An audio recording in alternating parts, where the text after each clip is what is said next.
Hi friends. இப்போ நம்ம பொன்னி சீரியலோட ரிவ்யூவ தான் பார்க்க போறோம். வாங்க வீடியோக்குள்ள போகலாம். இதுல ஃபர்ஸ்ட் சீன்லயே ஒரு பக்கம் என்னடான்னா, சுந்தர் இந்த மாதிரி ஸ்வேதாவோட அண்ணன் தனக்கு கால் பண்ணத நினைச்சு பார்த்துட்டு கொஞ்சம் கடுப்புல இருந்தாலும், அதே சமயம் அவனால தன்னை என்ன பண்ணிட முடியும்னு சொல்லிட்டு கொஞ்சம் தெனவிட்டுட்டு தான் இருக்காங்க. ஆனா அந்த பக்கம் சுந்தர ஏமாத்திட்டு இருக்க ஸ்வேதாவோட ஹஸ்பண்டும் இந்த மாதிரி தான் கால் பண்ணியுமே கொஞ்சம் கூட தனக்கு பயப்படாம இப்படி தெனாவெட்டாவோட பதில் சொல்லிட்டு ஃபோனை வைக்கிறது இதுவே இவனுக்கு கடைசி முறையா இருக்கணும். அதுக்காக நம்ம நாளைக்கு அவன் வீட்டுக்கு போயிட்டு ஒரு சூப்பரான ஒரு சீனை கிரியேட் பண்ணிட்டு வர வேண்டியதுதான் சொல்லிட்டு உடனடியா இதை பத்தி அவங்களோட ஒய்ஃபான ஸ்வேதா கிட்ட பேசுனது மட்டும் இல்லாம அவங்க ரெண்டு பேருமே இதை பத்தி பேசி சிரிச்சிட்டு இருக்காங்க. அவங்க சிரிக்கிறதுல இருந்தே நம்மளால ஒரு விஷயத்த கிளியரா பார்க்க முடியுது. கண்டிப்பா இவங்களால உஷாவோட வளகாப்புல சுந்தர் மிகப்பெரிய ப்ரெஷரை ஹேண்டில் பண்ண போறாங்கன்ற விஷயத்த மட்டும். ஆனா இந்த பக்கமும் பவானியோ இந்த மாதிரி தன்னோட ஹஸ்பண்டான சுந்தர் கிட்டயே இவ்வளோ ப்ராப்ளம் இருக்கும்போது அவங்க பாட்டுக்கு அடுத்த நாள் வளகாப்புல பொன்னி கலந்துக்க கூடாதே அப்படின்னு சொல்லிட்டு அதை பத்தி யோசிச்சுட்டு இருக்காங்க. ஆனா இந்த பக்கமும் பொன்னியோ கண்டிப்பா இந்த வளகாப்புல தான் கலந்துக்கிறது யாருக்குமே பிடிக்க போறதில்ல. அதனால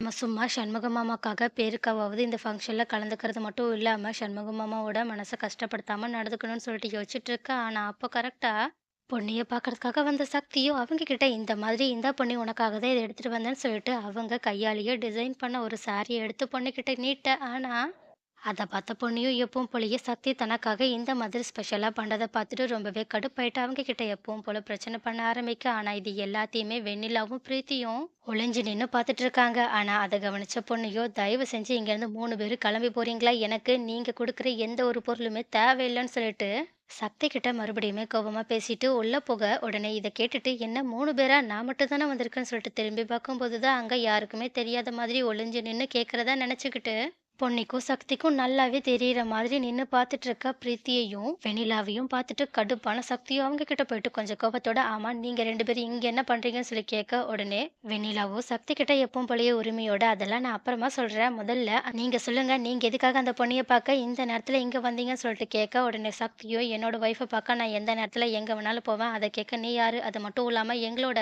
பர்சனல் விஷயத்துல தலையிடக்கூடாதுன்னு உன்கிட்ட ஏற்கனவே சொல்லிட்டேன். அதனால இதுக்கப்புறமாவும் நான் சொல்லிட்டு இருக்க மாட்டேன் பார்த்துக்கன்னு சொல்லிட்டு மிரட்ட ஆரம்பிக்க. ஆனா பக்கத்துல இருந்த பிரீத்தியோ எப்பவும் போலயே ரொம்பவே நல்ல விதமா சக்தி கிட்ட பேச ஆரம்பிக்கிறது மட்டும் இல்லாம அவங்க கிட்ட இந்த மாதிரி நீ பொன்னிக்கு உன்னோட கையால டிசைன் பண்ண சாரியை தானே ப்ரெசென்ட் பண்ண, ஆனா பாத்தியா அந்த பொன்னி உன்னை எந்த அளவுக்கு அசிங்கப்படுத்திட்டு போயிட்டா. அது மட்டும் இல்லாம அவளுக்குலாம் உன்னோட உழைப்ப பத்தின கொஞ்சம் கூட புரிதலே கிடையாது. அதனால நீ அவகிட்ட டைம் வேஸ்ட் பண்றதுக்கு பதிலா நீ ரொம்பவே கஷ்டப்பட்டு பண்ண அந்த சாரிய எனக்கு குடுக்குறியா?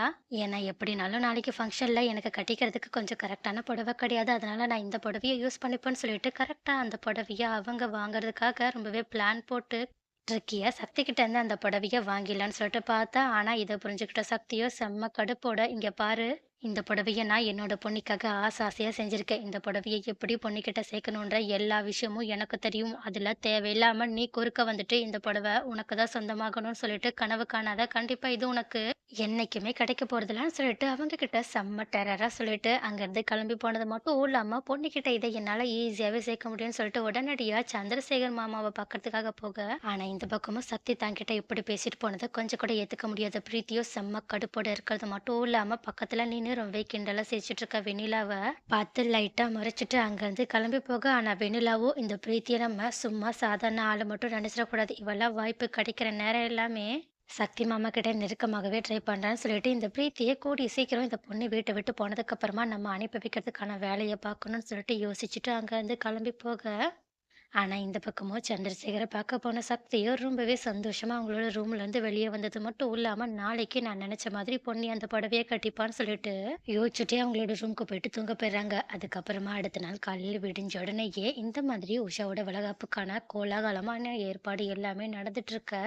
அதே மாதிரி வீட்டில் இருக்கவங்க எல்லாருமே அந்த ஃபங்க்ஷனுக்காக ரொம்பவே அழகழகான ட்ரெஸ்ஸை போட்டுட்டு சூப்பரா ரெடியாகி கீழே வந்துட்டு இருக்க பொண்ணையோ ஒரு சிம்பிளான புடவையோட வராங்க. ஆனா உடனடியா அவங்க கிட்ட போன சந்திரசேகரும் இந்த மாதிரி பொண்ணுகிட்ட ஒரு புடவைய எடுத்து குடுத்துட்டு, இந்த புடவ ரொம்பவே ஸ்பெஷலான புடவ. அதனால இந்த ஃபங்ஷன்ல நீ இந்த புடவைய கட்டிதான் ஆகணும்னு சொல்லிட்டு பொண்ணைய கட்டாயப்படுத்தி குடுத்து விட, பொண்ணையும் இந்த மாதிரி சக்தி கொடுத்த புடவ தான்னு சொல்லிட்டு அது தெரியாததுனால, ஏன்னா இதுக்கு முன்னாடி சக்தி பொண்ணுகிட்ட அந்த புடவைய குடுக்கும்போது, பொண்ணு அத ஓப்பன் கூட பண்ணி பார்க்காம தான் சக்தி கிட்ட குடுத்தாங்க. அதனால தான் இந்த புடவ சக்தியோட புடவன்னு சொல்லிட்டு அவங்களுக்கு தெரியவே இல்ல.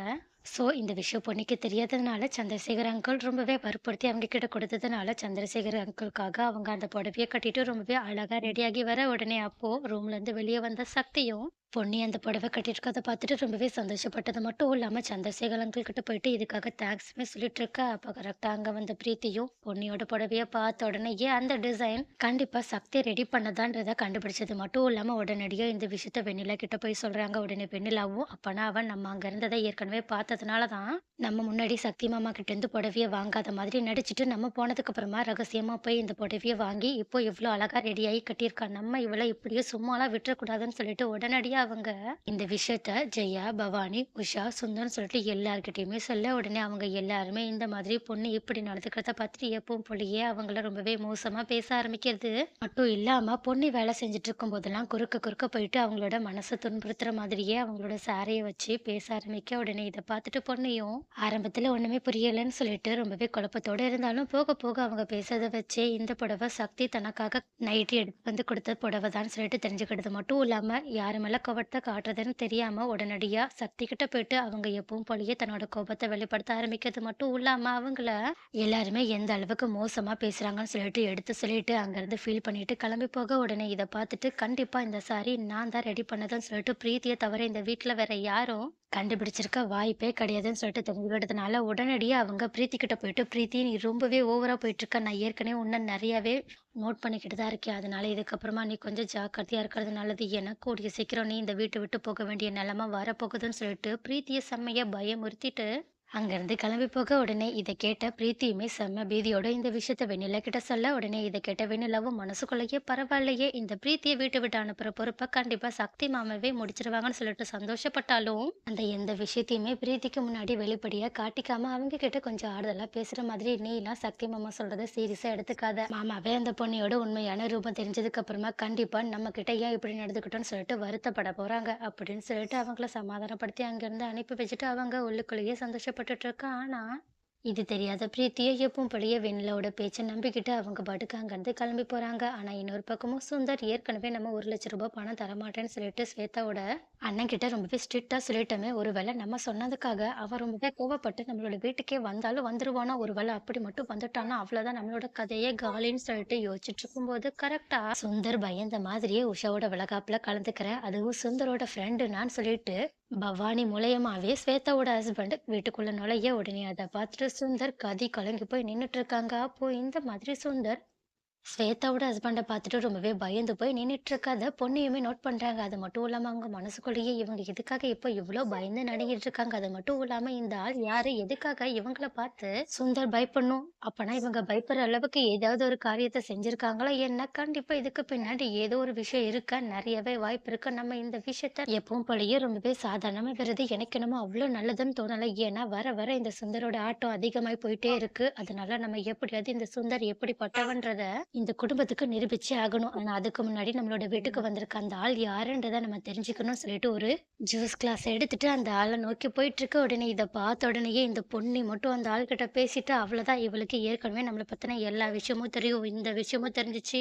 இவ இப்ப ஆடுற ஆட்டத்த விட அதிகமாவே ஆட ஆரம்பிச்சுருவான்னு சொல்லிட்டு சுந்தர் உடனடியா பொன்னி ஸ்வேதாவோட ஹஸ்பண்ட் கிட்ட ரீச் ஆகுறதுக்கு முன்னாடி அவங்க அவங்கள பார்க்க போனது மட்டும் இல்லாம, உன்கிட்ட தனியா பேசணும்னு சொல்லிட்டு அவங்கள தனியா கூப்பிட்டு போயிட்டு, "உனக்கு என்ன இப்போ ரூ. 1,00,000 பணம் தானே வேணும். நான் அத தரேன்னு" சொல்லிட்டு உடனடியா அவங்க கிட்ட பணத்த குடுத்துட்டு, "இதுக்கப்புறமா நீ என்ன நடந்தாலும் இந்த வீட்டு பக்கமே வரக்கூடாது. அப்படின்னு சொல்லிட்டு உனக்கு எப்ப பணம் தேவைப்பட்டாலும் எனக்கு ஒரு ஃபோன் கால் மட்டும் பண்ணு. நான் உனக்கு தேவையான பணத்த போட்டு விடுறேன்னு" சொல்லிட்டு உடனடியா அவங்கள வீட்ட விட்டு வெளிய கூட்டிட்டு போயிட்டு, அங்க ஒரு டாக்ஸிய பிடிச்சு அப்படியே அனுப்பிச்சு விட, அப்போ இது எல்லாத்தையுமே பொன்னி பார்த்துட்டு இருக்காங்கன்ற விஷயத்த அப்பதான் சுந்தர் நோட் பண்ணவே ஆரம்பிக்கிறாங்க. உடனே இத பார்த்துட்டு சுந்தர் ரொம்பவே ஷாக் ஆகி போய் நிக்க, ஆனா பொன்னியும் சுந்தர பார்த்து ரொம்பவே நக்கலா சிரிச்சுட்டு இருக்காங்க.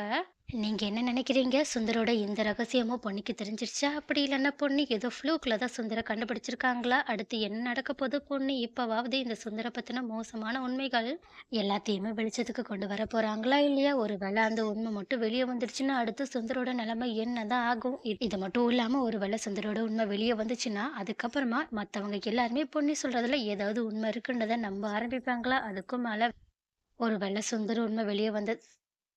சுந்தர் உண்மை மட்டும் வெளிய வந்துடுச்சுன்னா, அடுத்து பவானியோட நிலைமை என்னதான் ஆகும்? அவங்க எப்படிதான் ரியாக்ட் ஆவாங்க? அது மட்டும் இல்லாம தன்னோட மாப்பிள்ளை மேல இவ்ளோ நம்பிக்கை வச்சிருக்க சந்திரசேகரோட நம்பிக்கைய சுந்தர் எப்பவோ உடைச்சுட்டாங்க. ஆனா இந்த விஷயத்த சந்திரசேகர் தெரிஞ்சுக்கிட்டதுக்கு அப்புறமா அவங்களோட மனநிலைமை என்னவா தான் இருக்கும்? அதுக்கும் மேல இவ்ளோ நாளா சுந்தர கண்மூடித்தனமா நம்பிட்டு இருக்க ஜெயாவும் சரி, உஷாவும் சரி சுந்தரோட உண்மைய தெரிஞ்சதுக்கு அப்புறமா என்னதான் ரியாக்ட் பண்ணுவாங்க? அடுத்து என்னென்ன இன்ட்ரஸ்டிங்கான விஷயங்கள்லாம் நடக்க போதுன்ற எல்லா விஷயத்தையுமே அடுத்த வீடியோல பார்க்கலாம்.